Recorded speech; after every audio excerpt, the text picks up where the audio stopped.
Hey guys, welcome to episode 9 of the podcast titled The History of History. In today's episode, I'm going to read a poem called The History of History, a poem that I wrote. It was published only a few weeks ago, so in 2021. I'll read the poem and then talk a little bit about it. The History of History. The nature of people is first crude, then severe, then benign, then delicate, finally dissolute. Giambattista Vico. The incantations of sages explained, nymphs by brooks, divine thunder reigned. The elite owned empires and traded jewels. Men wrestled in mire, bloodshed ruled.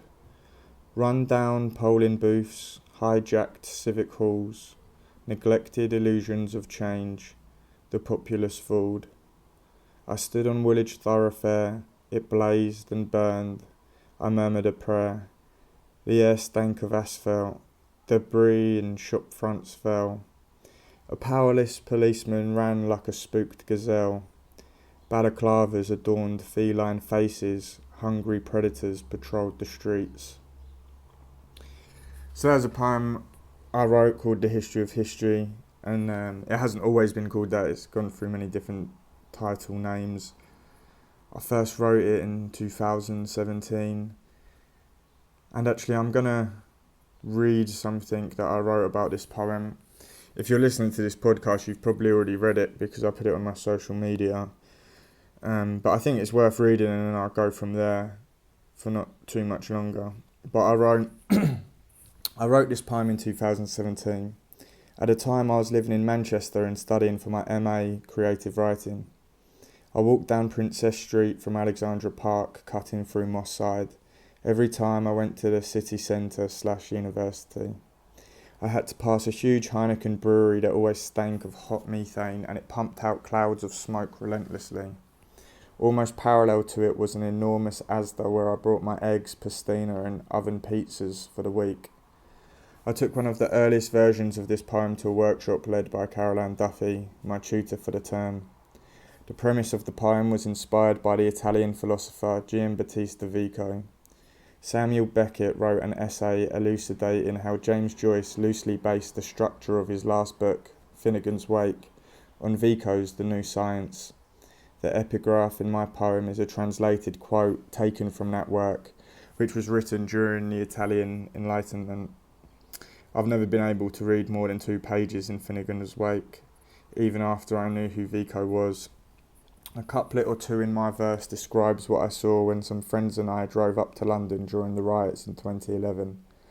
Other parts of the poem talk about a much more primitive time in human history.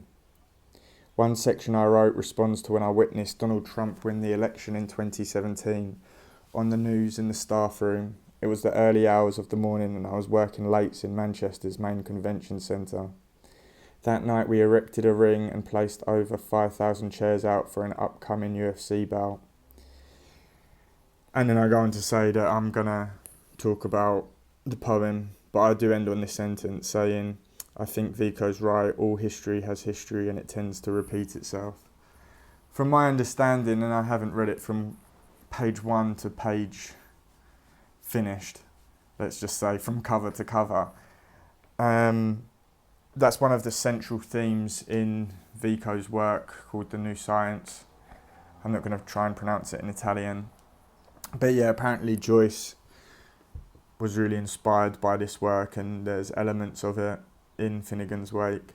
At the time of writing it as well, I should say, I was listening to a Terence McKenna lecture presentation on Finnegans Wake a lot on YouTube. I'd fall asleep listening to it, and being in Manchester and the university being right near the International Anthony Burgess Foundation, I was reading a lot of Joyce. I was reading a lot of Joyce before I came to Manchester anyway. He was a big influence on my undergraduate when I was studying in Bath, but of course Anthony Burgess being so famous and scholarly and erudite himself and successful, obviously a novelist. I've only read one of his novellas, to be fair. I've read lots of his poetry and some of his libretti, I should say.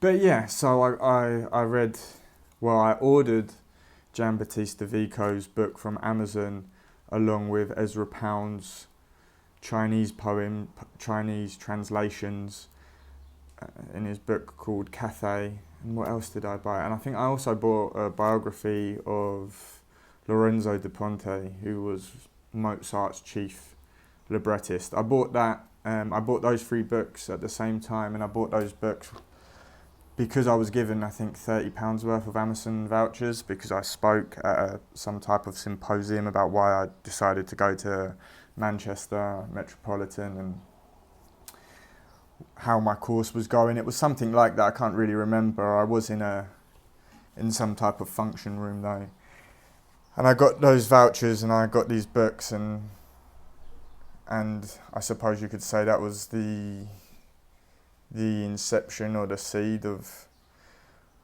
or at least Vico's The New Science was the seed for this poem. I got the Cathay one because I knew I would be going to China in a matter of months, which I did do, and I wanted that book, and they are probably Ezra Pound's best poems, in my opinion. They're his best poems. And I bought the Lorenzo da Ponte book because I've always been interested in the figure of Don Juan. Don Giovanni is the opera, very famous opera by Mozart. Da Ponte wrote the libretto for it. He wrote the libretto for some of Mozart's other famous operas. And I also wrote about him, and of course my debut pamphlet is called It's All Gone Don Juan, and Da Ponte is referenced directly in it, as is Don Giovanni. But that's the poem, and some background information on the poem. I hope you enjoyed listening to it. Thank you for listening and hearing what I've got to say about my work and other work. I think the next few videos I've planned will be titled Mercutio's Queen Mab, What is Existentialism, and possibly In Praise of Birds. So that's what I'm thinking I'm going to do, but one can never tell. Anyway, thank you for listening. All the best, as always.